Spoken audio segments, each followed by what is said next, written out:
For thousands of years, certain men have felt this deep calling come to them, a mission bigger than themselves, in order for them to lead and to build, create, protect, be the benevolent kings in not only their inner world, but their outer world, and leading others along the way. But something has happened. And I know you watching this feel it, that we have lost this power. But lost is a strong one. I often like to say just suppressed and covered and blocked. And the question is, how do we open this up? How do we channel that inner Cyrus who marched into the city of Babylon to confront the king as to his wrongdoings and his mistreatment of his people, called only by the divine spirit, by God's mission? How do we access that? We have been so split into a binary worldview, maybe intentionally, maybe unintentionally. Either way, from my observation and from working with clients, I've seen this consistently. There is the head and the heart. Men more predominantly live inside of their head, but it's not always true. You know, you have guys who will just lean more towards their heart. People who lean towards their head are what? They use logic. They use reason. They use strategy,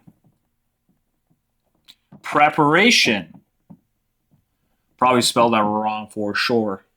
It is also more callous and loyal to routine. You have now the heart. Those of the heart are more compassionate,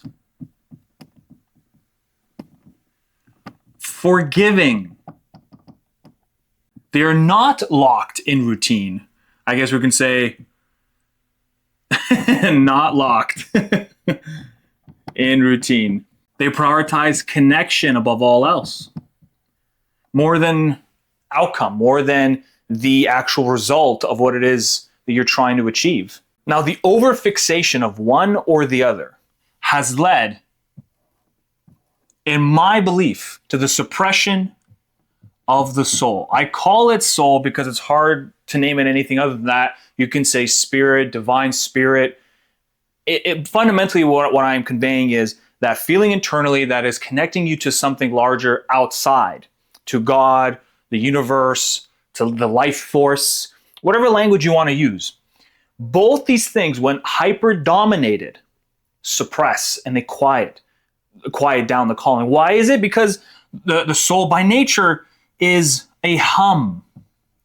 It's a humming. It doesn't scream at you, especially if there are cloggings going on. I'll talk about what that means and then how to unclog it. But it is masked in symbols, signs, dreams, meaningful synchronicity. Too many have picked sides. And now, when you hyperfixate on either side of this, you will see the other as the enemy. You will see the head will point towards the heart and say, you are weak. The heart will point towards the mind and say, you are cruel. And thus, leaving you in a perpetual state of friction and conflict. I, however, have a different view on this, and one that I believe, when practiced, accesses the archetype of the king, kingship, the benevolent king. As we've been warring amongst our inner world, further and further we have suppressed the calling of the divine, of the transcendent. And why that is because the head, the heart, and the soul are all integrated. But in between these layers exist what? They exist with fear. They exist with our stories. They live with our past, emotions we don't want to deal with. And all of this, of course, creates nothing but pain. And what do we want to do with pain? We want to avoid pain. And the way we avoid it is many ways. Some people use vices, drinking, gambling, sleeping with multiple women. But then others escape pain through different means. They utilize weight training to be bigger and stronger so that they can feel better about themselves. Or they try to accrue a lot of money. Or social hierarchy and status. The amount of connections they have gives them a stronger sense of validation, and it can sort of numb these more internal conflicts going on. And both those directions fundamentally are distractions. Now, of course, having a vice is worse than having, a consistent weight training regimen where you're feeling stronger, you're feeling better, you're making money and all these things. It has a better appeal. But what you can end up happening, and this is both sides, you will at the end feel meaningless. It doesn't matter. It doesn't matter what you're doing because the pain will always follow. It'll never go away. And we continually try to see outside of ourselves, searching outside for the answer. But it's not out there. The answer is not from outside your head and heart. The deepest answer to your mission is at the base level of the soul. It starts from the bottom up. As it goes through your heart will maintain your humanity, maintain your compassion for your people.